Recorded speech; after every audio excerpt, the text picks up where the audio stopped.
wherever you are watching this. I have the privilege to have a return guest, Kristin Richardson Jordan, the next city council member from Central Harlem, the next occupant of room 729 on the 8th floor, or I don't know how that works. Yeah, I'm not sure how it works either, but from what we have researched so far, I actually can choose my office. It does have to be approved by Central, but I Excellent. can choose it. And so if I have my choice, it will actually be a storefront and not so much on the 8th floor in the Yeah. office building. I know that's tradition, but I do like the idea of being really accessible. Excellent. Excellent. All right, we're going to jump right into this. Before you, just as you're taking office, you will undoubtedly have to deal with a lot of things. There are a lot of things going on globally, nationally, statewide, citywide, and of course, your beloved district, Central Harlem. First of all, give us some insights as to this brave new reality that you're entering, because it's already been a wild time because we campaigned during a pandemic, and that was just, so obviously, to respect safety and social distancing, it wasn't typical type of campaigning, so we had to think of more creative ways. And then because the community was just in need, I and my team did a lot of mutual aid. We did daily wellness checks. We did food giveaways, because that's just where our community was. So my outlook on change and my theory of change has a lot to do with grassroots collective action. I am an organizer. That's my background. Organizer, activist, teacher, not traditional politician. So I plan to bring that to the seat. So I plan to bring an organizer model where we really pull together as a village, as Harlem Village, and work on service. When I said disrupt the district with radical love, the definition of radical love is it's really about service to community and all of humanity. So it's a trying time to be talking about service to community and all of humanity because, if you've been watching the news, then on a global level, we're dealing with Afghanistan and the violence that is taking place there. And it's really disheartening and really horrific. And then on a national level, we're dealing with outbreaks and COVID variants, and there's there is lingering uncertainty about, will we get to stay where we are? Will the city have to shut down again in order to have people stay safe? So we're definitely in uncertain times. I'm really excited to have an opportunity to be in a position of power during this time, because I think this, what people are saying is true, that what COVID-19 showed us is that we're all connected, and so I'm hoping to seize this as a time and an opportunity to actually connect all of the dots and make a district that really is for everyone and serving everybody, and not just those who are historically powerful and those who are politically well connected, those who are in the club. Actually create an office that is open, accessible, and serves everyone in the community. So that people can understand where you're coming from. And I have to hand it to you. I am very impressed with how open and honest and revealing you are. I went to your website, and it is very, very thorough. It is very, very honest. Whoever has a problem with any part of you knows exactly which problem which part of you that would be. I know where you went to school. I know about your parents. By the way, I would like to offer my condolences. Your father passed last year. Yes. And you went to Brown. You went to what is that? Calhoun. Yeah, Calhoun. Yeah, yeah. It's the TV school. It's supposed to be a computer, but we called it the TV school. It's got like a big black window the way it's shaped. So, but it was uh, a very good education. It was based in this idea of exploration and student guided learning and liberal arts, and there was an emphasis on just seeing the whole student. And it is the school. It's also known as the school without walls. So the whole concept behind that was that we had clusters and there were little dividers, but it was this connection, sort of what we were talking about at the top of this interview, that we're all connected. So that was the basis of where I went to school too. Before Calhoun, I went to the Little Red Schoolhouse here in district, and had the whole pre-K experience, which is something I hope to support going forward as city councilwoman, to make sure that we have pre-K that is run by and for the community. So Now, both your parents were MDs, is that correct? yeah. You are extremely bright, and that's probably an understatement. You went to Brown, and you studied Africana studies, and I forget what the other one was. And literary arts. So it was a mix of Africana Studies is Brown University's version of Black Studies. So it's studying Black history, Black experience, and epistemology through this like Afrocentric lens. And then literary arts was poetry. I did do some nonfiction writing, but my focus was really fiction and poetry writing. And I really was interested, and still am interested, in Black literature. So Brown University, they let you do a hodgepodge of concentrations. There, they don't call it a major; they call it a concentration. So you can combine two. You can make up your own. It's very flexible, known as the hippie Ivy for a reason, in that kind of way. So I had a double concentration in Africana and literary arts. And I think, my parents really, like a lot of our families, a lot of Black families, they really prized education. So both my parents were very strong on, sorry, I don't know if you can hear in the background, my dog. My apologies. It's Zoom. We can have dogs. Zoom we can world. have cats. Not a big deal. But yeah, both my parents really pushed education, and it was a big value in my family. So, it was encouraged. It was encouraged, and both of them studied their residency at Harlem Hospital right here in district. So that's a cool link too. Is I really feel connected to Harlem Hospital, like through my parents and their connections. And it is interesting to run in a pandemic at a time when health is such a big concern and such a big topic of conversation, and to really talk about public health and healthcare disparities, which is work that my mom does regularly. So, yeah. And I think I read that you were cum laude or something at Brown. Yeah, pseudo cum laude. And I was a speaker at the Africana commencement as well. So the department graduation, I was the student speaker.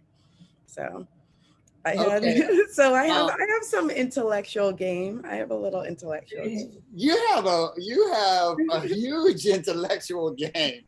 You know, I should have had someone sit in for me because you know you're um No, because uh, it's not even about that. It's really, what I tried to do with the campaign, and I hope this shines through with me being in city council as well, was that I I really wanted it to be something focused on our community, by and for the community, grassroots, and not detached.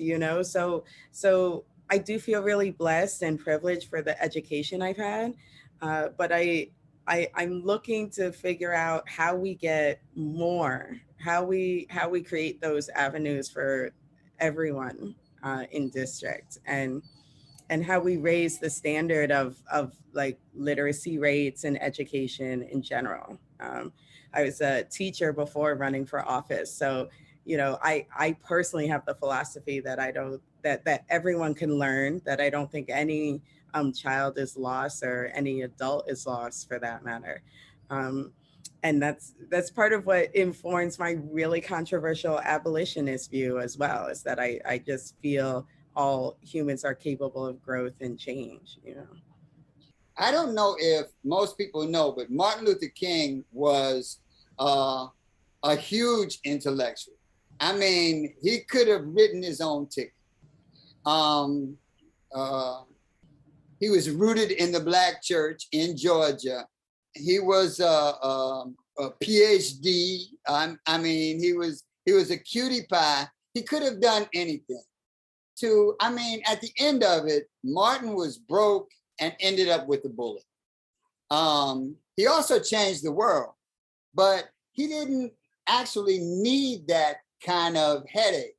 You know, Malcolm had nothing to lose, but Martin put everything on the line. You kind of put everything on the line and chose a path of service to your community and the global community.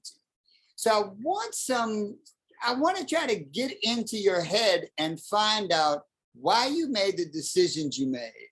And do you ever regret making those decisions? Well, I definitely don't have a regret. I do feel I'm a spiritual person, and I know people do different things with that, but I do feel like I'm walking my path. I do feel I felt called to run. I do feel called to serve. I guess that's, I mean, I certainly don't think I'm any Martin Luther King, but I guess in terms of being rooted in the church, I definitely feel rooted in faith, and I definitely not. It's not a perfect path, but I try to walk my steps, and I do think that with privilege and gifts, the idea is to give back or to pay forward, and to be part of a village and to see, how that gift from God was not for me, right? That gift from God was for humanity. Like that's why God gives us gifts. So, uh, so I see myself as part of a bigger picture and part of this village of Harlem and part of the community and um, and I saw that even before running for office. So I my family is no stranger to service. I have a lot of servants in my family and in my blood, and ancestry. My great aunt, Beryl Allen, was a original tenant at Lenox Terrace, which is where I live now. And she was a huge service person, and she did a lot with Department of Aging, and before that with her Democratic Club. And she just was. She actually organized a group to go to the March on Washington. And so now, 2 generations later, I'm in Harlem where she was running for office. So it's just very cool. But I do feel I feel connected. And so that's definitely part of it. My mother always encouraged me to be of service to others. And you know, it's always a question, and I'm told she does this with her staff too. So I guess it's just how my mom is. But like but it was always a question of what's your social responsibility, you know, and what are you, what can you do to give back or be of service to others, you know? And I remember being a young kid, and I would come and something happened at school, and I would be like, oh, and it's like, okay, well, what can you do to be of service? What can you do to help? And you know, as a kid that doesn't really sink in, but it's like as I got older it started to sink in more and more. And I definitely feel I was raised by a village, this village, village of Harlem, with my cousins and my godmother, and my mom and my great aunt, and so all of that, you know, it's coming, it's just coming back. It's like I've received so much, I want to give it back. Now, I come from an era where we were told it's gauche to bring up a woman's age. um, however, you are young. You bring a Yeah. youthfulness to the position that you're about to take. Yeah, I'm 34. I'm happy to 34. say it. Yeah, 34. Yeah. And I know I look even younger, so hopefully that will just help me throughout the rest of my life too. But but yeah, 34. I'm the youngest Black woman to hold the seat, and I think that's good. You know, it's something that was pushed back. There was pushback around it when I was running in the primary, because there were others in the race who were older, and there was a lot of pushing back, saying that because I was young, I wouldn't have the experience. But the benefit, I think, outweighs the downside, because well, first off, I've leaned on people who do have experience, and I continue to do that, to take advice and to hold space for that, so that I can learn. And also, you know, this is a job for someone with energy. So and that much I have learned already. Okay, because you want to be out on the block, you want to be at the meetings, you want to go to the community events. Harlem needs an advocate, someone who's like there touting legislation, they're advocating for the community, making sure we get the funding we deserve. We need to review budgets. We need to review all local, like community-based organizations, making sure people are you know, doing good things with the money that is being given. And someone who's young like me and has a lot of energy like me is perfect for that. Um, and Harlem deserves a really present city council woman. I think, you know, someone who, like, you want to be able to email or call or text and get a response. And, you know, no one's superhuman. It's not going to be instant or be in five places at once. But I think me being 34 is actually an asset, in being able to execute the things that are demanding and are needed of this office. So. Uh, as we conduct an interview via Zoom, uh, we are cognizant of the fact that this is technologically a brave new world also. And being 34 years old is not necessarily a disadvantage in this reality. But let's get back to you. Because we want to try to introduce you in your entirety as much as we can in an hour. And let me quote your website. It says, and I'm not 34, so I got to, there we go. Oh, okay. No worries. Kristin feels connected to, and we have the following things. We have Black identity politics, culture, liberation, history, womanhood, queer identity, poetry, neo-soul music. I like that. And activism.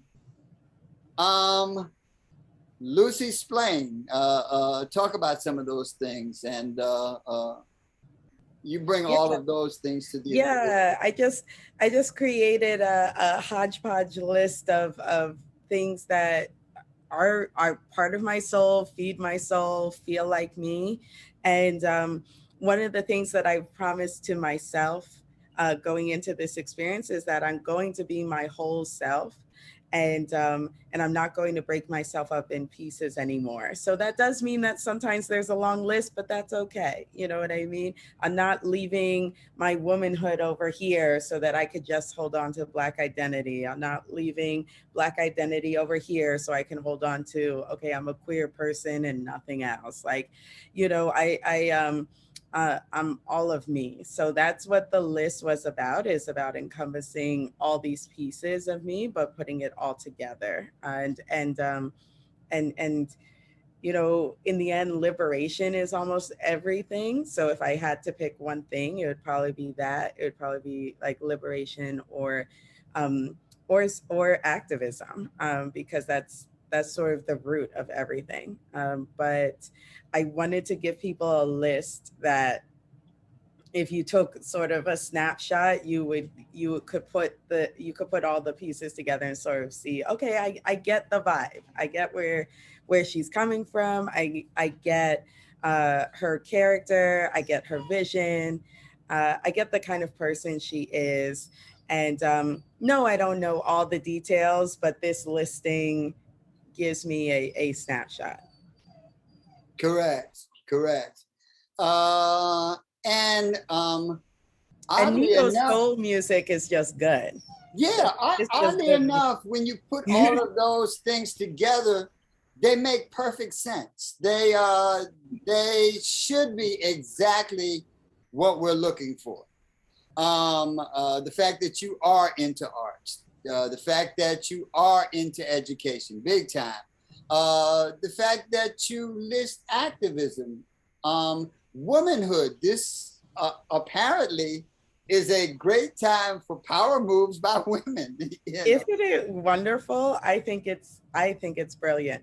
We actually are going to have a majority female city council, and that's, I mean, it's great. It's great.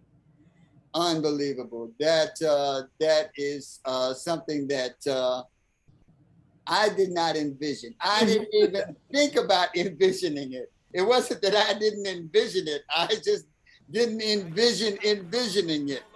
And you have a woman governor. She chose Harlem's own Brian Benjamin, who is like you, a graduate of Brown. Um, like you, he opted out of the private sector. With him, it was finance. I mean, you know, for a young man, you would think that was everything. You know, the key to the bling. And he chose public service, and now he's lieutenant governor. We're going to have a woman majority in the city council, unprecedented. I've never heard of such a thing. Yeah, and I'm hoping we fill that seat with a woman. I mean, I guess we'll see, but I'm hoping that, I you kind of know, feel a that there's a female good state shot. senator. Yeah. Yeah. And I anticipate that possibly not on all things, but I anticipate that if it happens to be the woman that I think is probably most in line, you will have an excellent worker relationship with that person on a lot of things. Have you thought about committees? What kind of committee would you like? Well, so it's hard as a freshman to claim committees, but since we have so many freshmen, I may luck out with some of the things. I'm really interested in education. Um, so either education committee or higher ed committee, because I could talk about, if I do higher ed, I could talk about free CUNY. Education in general, I could do some of the advocacy I really want to do with literacy, increasing literacy rates in district, and making sure we are having resources for differently abled students, and moving our public schools more towards a community school model where they're really well resourced. So that's on my radar for sure.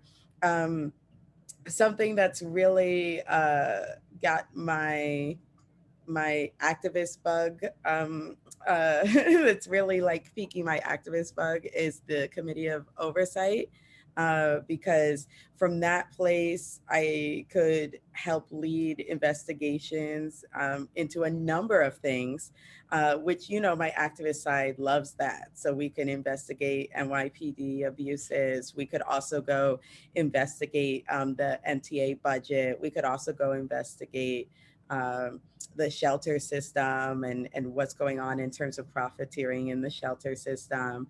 There's a lot of space there to investigate a lot of things. So that's also piquing my interest.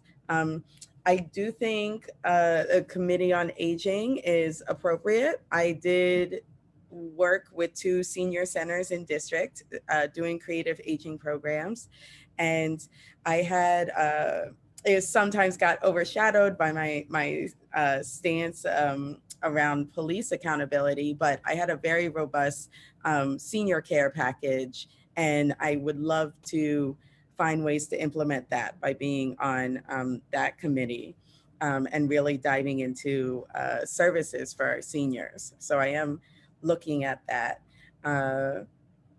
I think those are, you know, I'm still looking around for at some of the others and stuff, but I think, you know, oh, I mean, of course, you know, housing and land use, but the trick with that is that those are, you know, they can be very coveted committees. So we'll see if, as a freshman, there's space to get on those. But I do think, you know, addressing the gentrification of Harlem is front and center as well.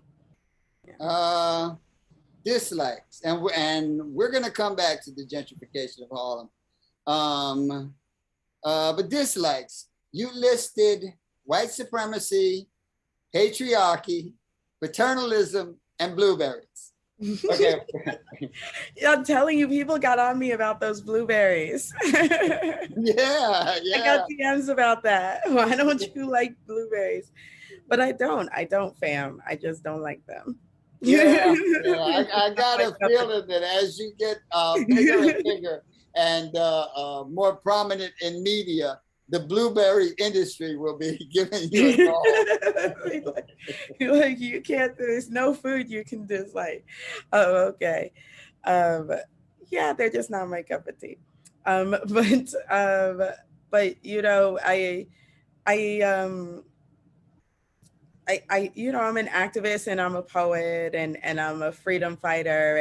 And so when I thought of dislikes, I had this idea of like, oh, I'll put like likes and dislikes, and I'll put little lists for people who don't want to read this whole big block of text, right? So I'm a writer, so I could write for days. So if you go to the about section, you see the whole big block of text. But for people who don't want to read that whole thing and they just want a snapshot, is quick snapshot.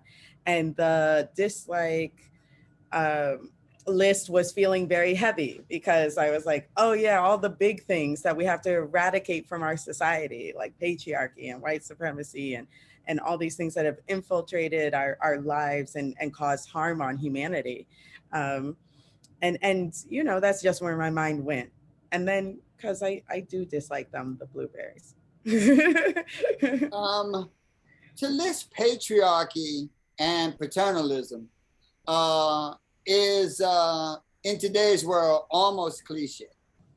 But to list white supremacy, to write down those words, is a bold step in today's world, because most white supremacists want everything that white supremacy offers except the label. So you end up getting a lot of pushback when you say those words. White supremacists are freaking out over some strange term called critical race theory, as if something was so ridiculous. I know, it's so ridiculous. There are a lot of people who are liberals, who are sort of white supremacist like. Yeah. And to put those words down is a challenge to a lot of people who enjoy white privilege, but Yeah. would rather be labeled a liberal. Why did you put that first?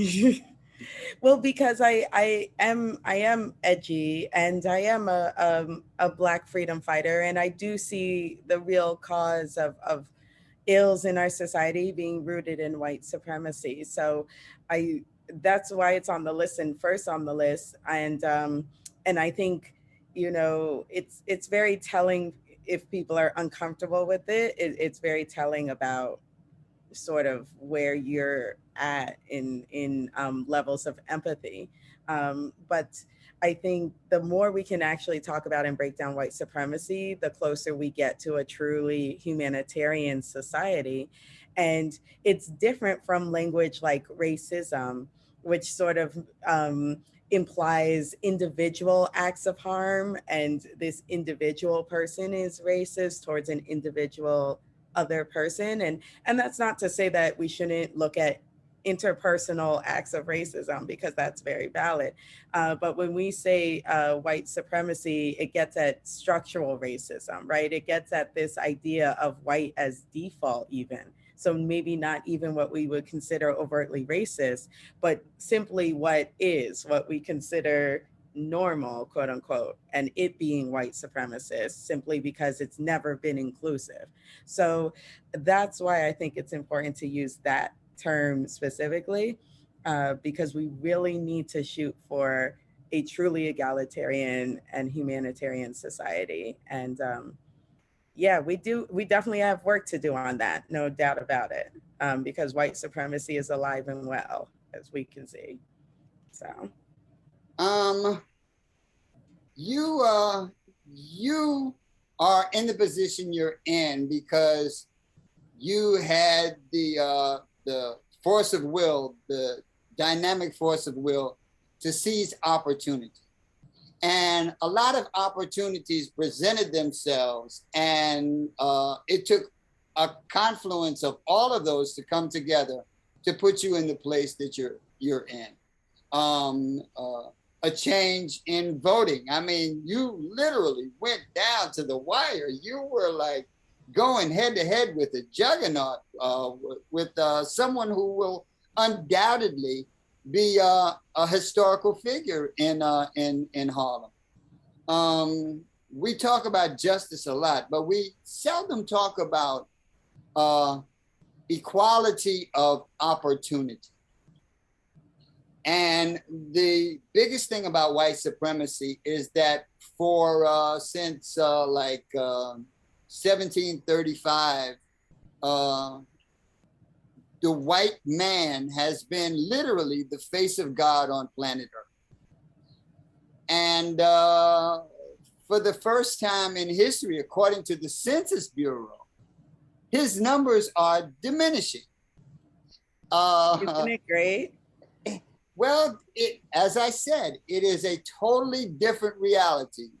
The Hallmark Channel has biracial relationships and gay relationships, unprecedented. Commercials have interracial relationships. This is completely things that I never envisioned ever growing up as a young man, a boy. You are smack dab in the midst of that new reality. What are your thoughts on what's happening? And Well, a couple of things have come up as you said that I mean, the first is, yes, there are definitely extraordinary circumstances and different things changing that did cause me to win the seat.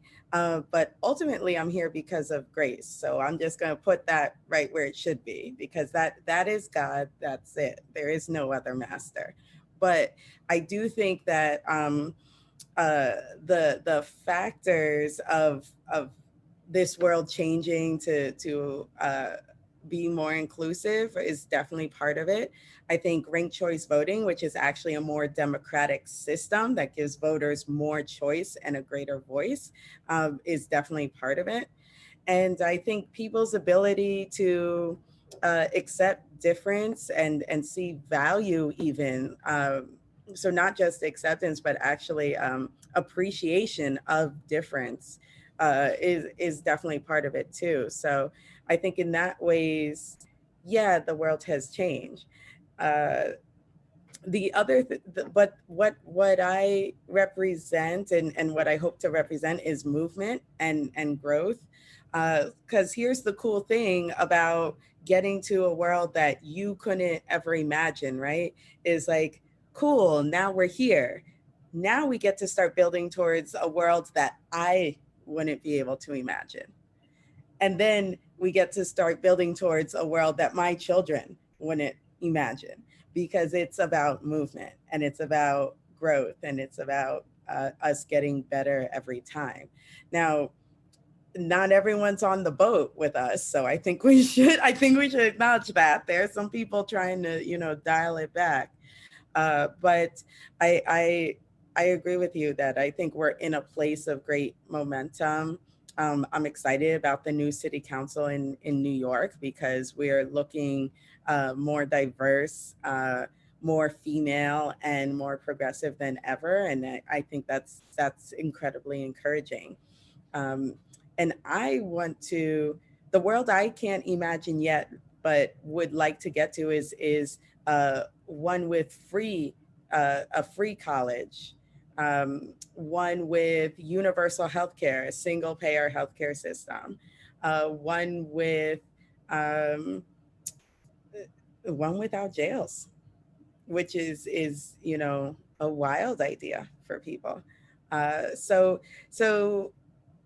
I agree. Like we've got into amazing places, and frankly, where I am right now, my great aunt who used to live in this complex uh, wouldn't have imagined, right? That the fact that her great niece 2 generations later would be city councilwoman is wild.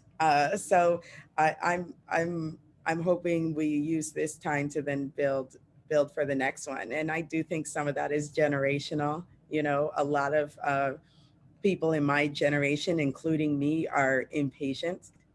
We are ready. We don't always see the change because I'm not sure we always can appreciate like how much went on before because we weren't there for all of it. We weren't there for most of it, you know. So we sort of just look around and say, oh well, why can't it be even better? And that's okay. That's what we're supposed to do. That's something I've said even to older folks who we're talking politics and we maybe don't agree on everything. We have a shared love for Harlem. We have a shared commitment to service, but we don't agree on particular policy points. And I'm like, listen, I'm 34. I'm doing what I'm supposed to do. That's what the next generation is supposed to do. You know. Um, one of the main reasons why I enjoy speaking with you so much is because you have what we refer to as an old soul. Just in passing, you talked about health care. You talked about Medicare for all, or Medicaid for all. Yeah. Single payer. You talked about education. You talked about a lot of things. You brought your spiritual beliefs into the conversation, and I did not prompt you for that. Yeah, I asked you about a whole lot of stuff. You volunteered that. You know, when I look at, we talked about the things that you like and the things that you dislike, but you also have a category of the things that you love. Well, I think the biggest piece of that is that I want to see something better for the kids, and that's an embrace of womanhood. It certainly doesn't have to be. It just traditionally has been that female energy is sort of the caretaking energy that is child focused. But like I said, it doesn't have to be. It just has been, and that. that energy is something I carry with me, and it's, you know, it's certainly part of why I became a teacher. My grandmother was a teacher, and I was um, inspired by her, and I used to talk about like dealings with the students with her. Um, and so what I want to do is vibrate that out, you know, and have it's like I have the experience of being in one classroom doing this conversation of trying to help transform the lives of, you know, a couple of students. Now I get to be in a position and in a place of power to be able to help transform the lives of the district. Now, can it all be done with one person? Absolutely not. Um, so one of the things I think is part of my Black womanhood is seeing Harlem as a village. That's a very Black view. It's in that epistemology of Blackness, right? Like, this is what we do. We have family, and then we have extended family, and we have family reunions. This has been in my history too, that we have the family reunion, and there's, you know, 100+ people at the family reunion. You can't even remember the names of all the cousins. Like, you're like, oh, who is this again? And you're, you know, but the but the cool part of that is that, you know, we live and operate and share values like a village, like a extended family.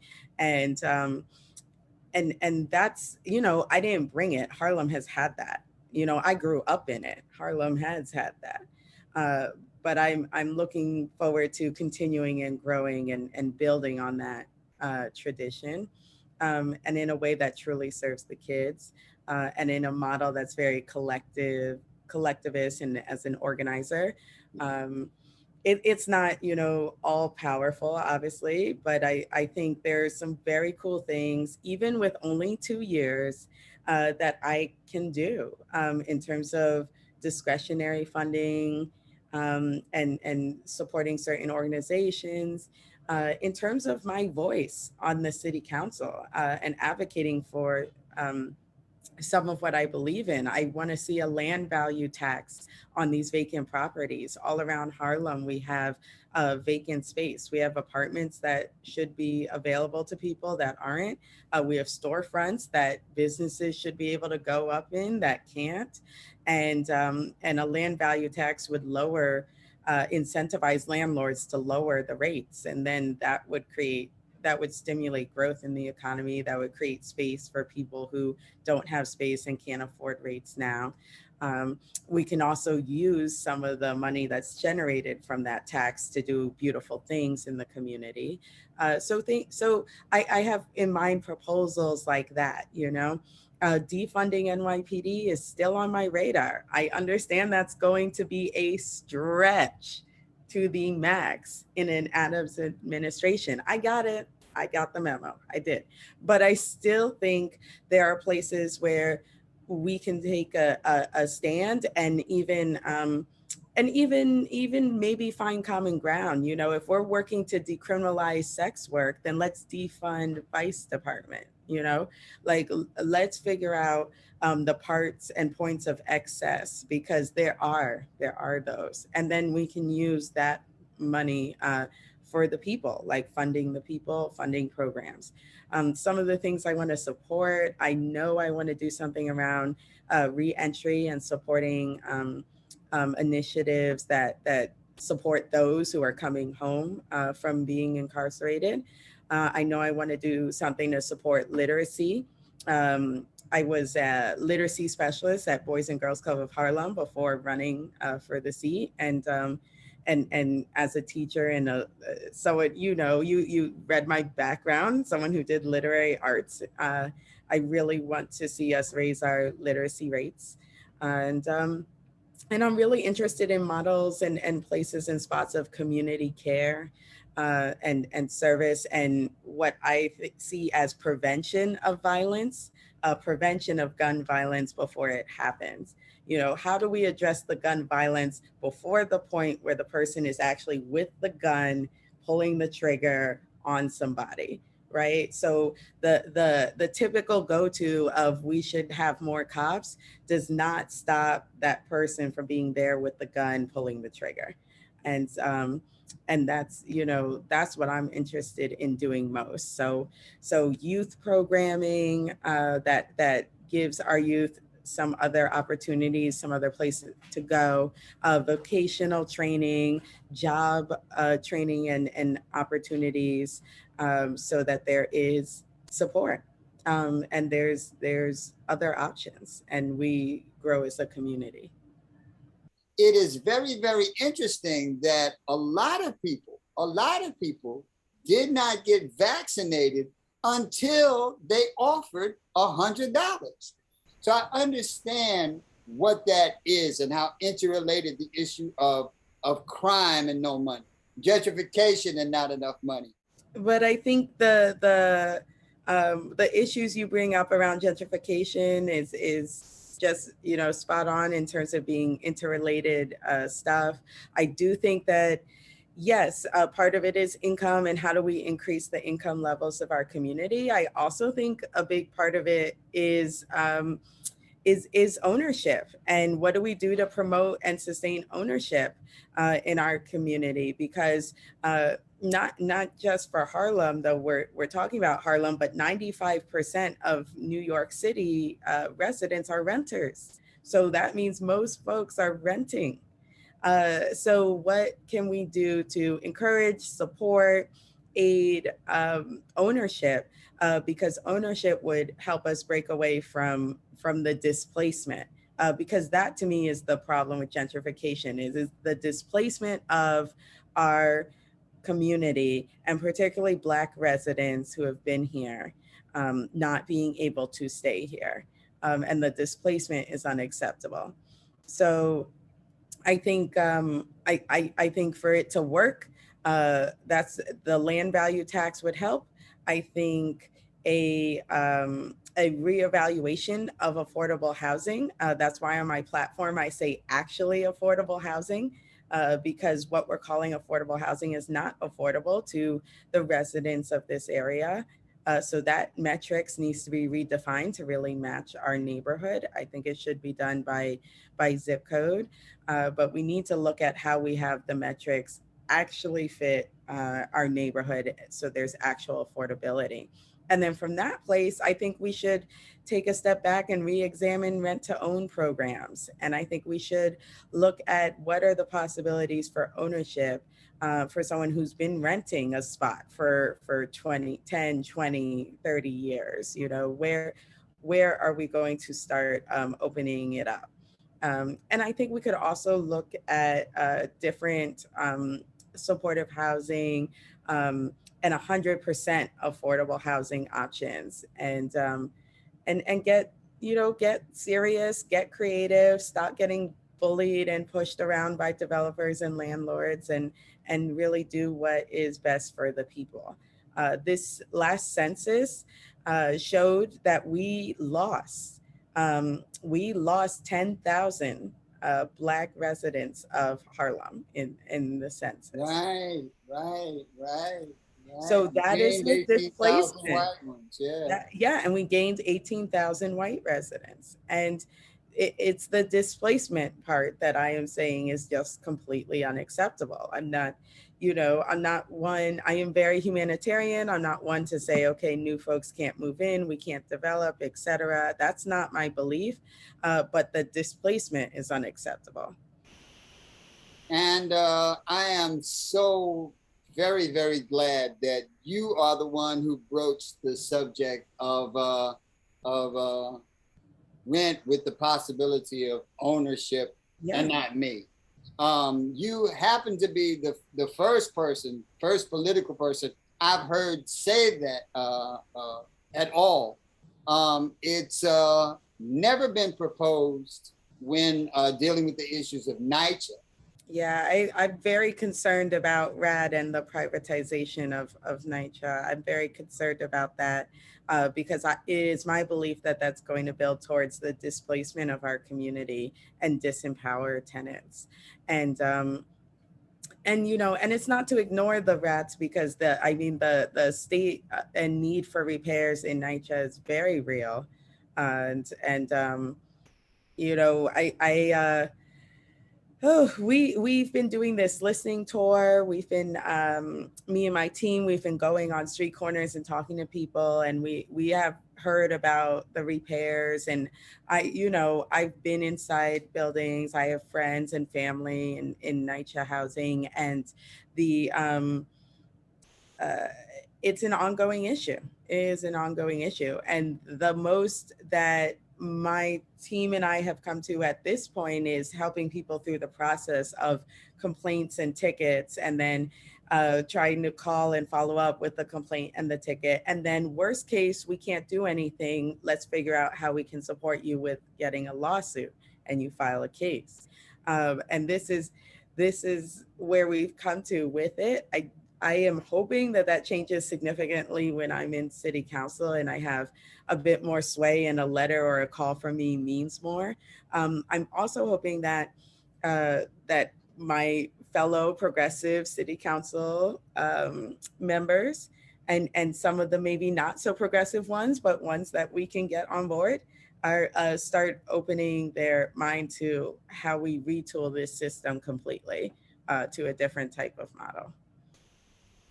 Yeah, good. Yeah. You said good luck with that. I know. Well, good luck to you, because just like beating the incumbent was a Herculean task. It's almost quixotic. It's almost quixotic beyond Herculean. It's almost like chasing windmills. And you are going to have to build a hospital while you're doing triage in a garage somewhere. That's what it's like. And description. I think you are very much up to the task. I wish you the best. I think that you ultimately are a good choice as El Cid for all of us. We're gonna throw you on a horse and send you into battle. But there's a lot to be done. There is. And we need someone with a lot of energy and a lot of vision. Yeah, there's a lot of work to do. I say that often, and it's definitely true. So, and thank you. Like I said, I'm excited, and I see it as a blessing to be here. And my only ask of you or anyone watching is, please plug in and support, because it's not a one-person job. It's got to be a community job. So my website, kristinforharlem.com, has ways to volunteer and talks about some of our upcoming events. And I don't plan to stop that, just because just because I'm moving towards a place, especially after November, of not campaigning but governing.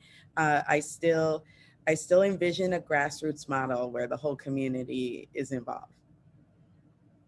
I wish you Godspeed on everything you're attempting to do. You're already a rock star. I mean, you go by initials, KRJ. And good luck in the future. I look forward to having a few conversations